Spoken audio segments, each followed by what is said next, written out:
Napanood po ninyo mga kababayan yung bagong viral ngayon na road rage. Ang involved yung babae. May mga tao talaga po na pag umangat na sa buhay, pumapasok talaga sa ulo yung yabang.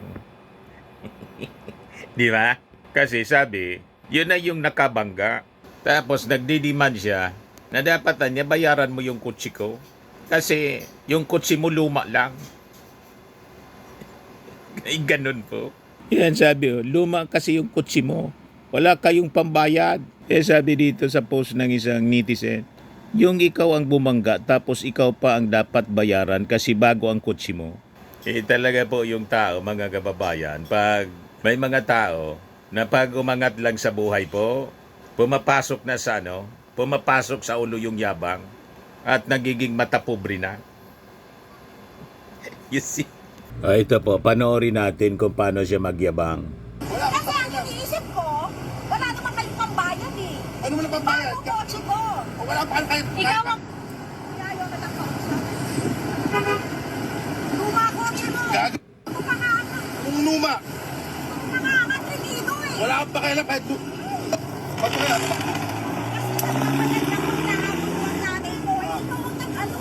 Bilangga kami, tas sabay tinakbuhan kami nito. Ha? Ako nga kung may gasgas ang kotse mo, ako ang atritido. Pero bilangga mo kami, tinakbuhan mo kami. Ba't ka tumigil? Nagmamadali lang ako kasi nakita ko makipagkano sa'yo, Oh. wala ka namang pambayan. Ano mo na pambayad? Tato ka ba? Ano mo ah? Yabang mo ah. Ayan o, ayan, bilangga kami o. Ano? Ano? Mayabang ka ba? Ikaw ang nambangga, ikaw ang nambangga. Ikaw ang nambangga, ikaw ang nambangga. Nambangga. Ma'am, sorry.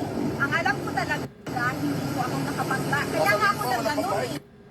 Kayo'y nasa likod. Binangga mo kami, tinakbuhan mo kami. Nakastab. Kaya kita tinakbuhan, naisip ko, wala kang tapos wala Oh, naman hindi kayong mo kailangan pambayan. hindi mo kailangan Nagmamadali ako kasi hinahabol ko ang nanay ko. Oh. May ganun mga kababayan. Luma niyang kutsi mo kasi. Wala kang pambayad. Ganun katindi. Yes, sabi ng mga netizen, so ibugok na babae, baka naman hulugan yung kutsi mo. Kung magkapanglait ka, ilang years mo ba yan na hulugan? Samantala yung binangga mo, tapos ng hulugan, yabang mo. Naging viral po yung video po, mga kababayan. Iba-iba yung mga naging reaction sa mga netizens. Sabi ng isa pang nag-react, ibang klase din to. Sa harapan ng anak niya, ganong klaseng ina. Napakadali umingi ng pasensya at ibaba ang loob dahil sa kasalanan niya. Pero hindi niya magawa bagkos ng lait pa. At nagmayabang, salot sa iyo madam, kukunting oras ka na lang kapag ganyan ka ng ganyan. Sabi ng isa pa, super yaman yata si madam. At kung makapanglait ng kapwa ay wagas. Grabe ka naman madam. Nangungulakot ka rin naman. Tulad naming mahirap at luma ang kotse. Kita ninyo mga kababayan? Sabi ng isa pang nag-react, galing ng utak ni madam, ikaw na nakabangga, tapos yung nabangga mo pa pala ang dapat na magbayad, iniwan mo pa at luma sa tingin mo, walang pambayad. Ano kayang lahi ng ninuno nito? Sobra ka-privilege. Sana po, kaya pang gamutin ang diferensya sa ulo mo nang maging maayos ang pag-iisip mo. Sabi ko sa inyo, dami ngayon na mga tao hindi naturuan po ng tama ng kanilang magulang. Possibly galing siya sa tinatawag na dysfunctional family. So yun ang rason mga kababayan kung bakit in-establish natin itong ating bagong channel, Life with Dante M, kung saan pag-uusapan po natin dito yung mga ganitong sitwasyon. Kasi pasama ng pasama yung ating pong society. So kailangan talagang itapik natin ang mga ganitong uri ng problema. Other than yung sa politika. Kasi sabi nga natin, sawa na rin siguro yung iba na laging politika yung topic natin. So, naisip natin mga kababayan na mag-establish ng ganitong uri ng programa para mapag-usapan at magsilbing aral po sa atin. Mapagkunan natin ang leksyon, makaiwas tayo sa mga problema. Sabi ni Joseph de la Cruz, ito siguro yung mga tao na dating mahirap, biglang yumaman, naging mayabang at matapobre, ang taas ng tingin sa sarili.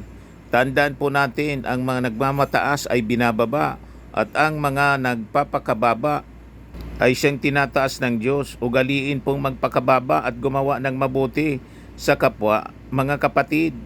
Tama po, mga kababayan. Sabi ng isa pa si RB Barbarono, dapat dyan bawian ng lisensya. Hambog, bastos pa ang ugali niya. Yung matapobre, baka mayaman pa yung may-ari ng lumang sasakyan, hambog lang ng super. Ganon nga po, mga kababayan, malamang yung may-ari ng lumang sasakyan, baka mas mayaman pa doon sa may bago.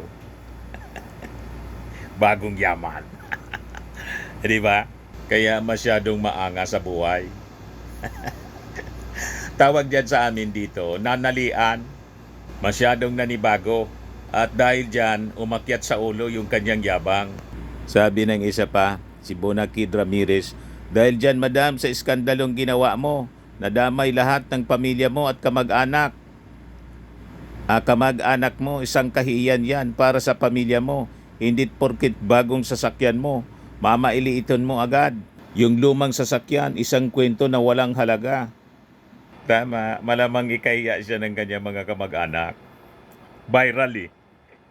I-viral po ninyo ito, mga kababayan, para madala ang babaeng ito at para hindi tularan ng iba pang mga tulad nitong mayayabang. Sabi ni Paul Jan Risolat, grabe naman makapagsalita si madam, masyadong matapobre. Gaano kaya kayaman ito? Bakit gano'n na lang makapagsalita? Baka mamaya, panggap lang, may sasakyan lang, feeling ng mayaman siya. Grabe ka madam, wag gano'n. Masyado kang mapanglait sa kapwa mo.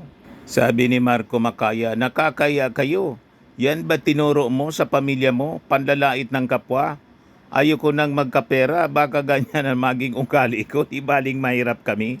Wala man po wala mang masama na umangat sa buhay, basta't hindi papasok sa ulo.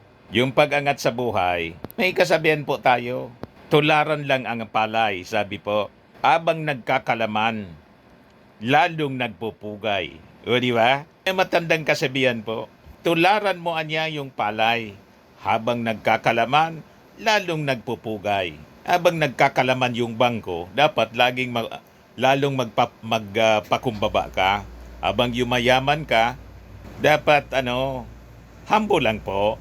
Kaya nga, may nakikita tayo na mga kapwa natin vloggers. Dati mahirap, dahil sa pagbablog, yumaman. Naging mayabang na po. May nakita kayo po na mga dinidisplay pa yung mga limpak-limpak na salapi? Talagang pinapangalandakan. Sabi ko, nakakatakot ang ganyan. Di ba? Nakatikim lang po ng kayamanan. Talagang purposely po, binibilang yung pera na pumapasok sa kanya. In public. May isa nga pong vlogger, yung dating mahirap siya, si Boy Tapang. Nabalitaan ninyo po yon, si Boy Tapang. Yung pera niya, ginawang saranggula, inabol ng Bangko Sentral kasi bawal pala yon. Saka in bad taste ng ganon mga kababayan na pagyayabang. O ngayon, nasangkot sa gulo kasi sabi binugbog yung partner, nakulong. Taga Cebu pala yon. Si Boy Tapang, just several days ago. Ganon yun nangyari. Pag pumasok na po sa ulo yung yabang, yun talaga po ang nangyayari. Kaya be humble lang po. Sabi pa ni Ashley Leyes, madam, kung sino ka man, sama ng ugali mo. Alam mo, sa ibang bansa, lalo na sa Saudi, pag ikaw ang nakabangga, ikaw ang may kasalanan. Sana, hindi ka na lang ng manglait ng tao. Maski luma na yung sasakyan, pero bayad na yan.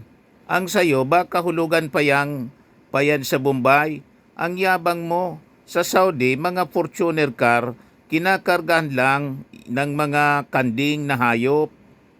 Di ba, mga kababayan? Ang dami pa na mga reactions po. Talagang binas itong babaeng ito. Hindi man na-identify kung sino. Siguro sa mga susunod na na araw, baka i-blatter ito. Siyempre, makikilala natin kung sino tong babaeng ito na nag-viral po dahil sa sobrang kayabangan na siya na yung nakabangga. Siya pa yung arugante masyado.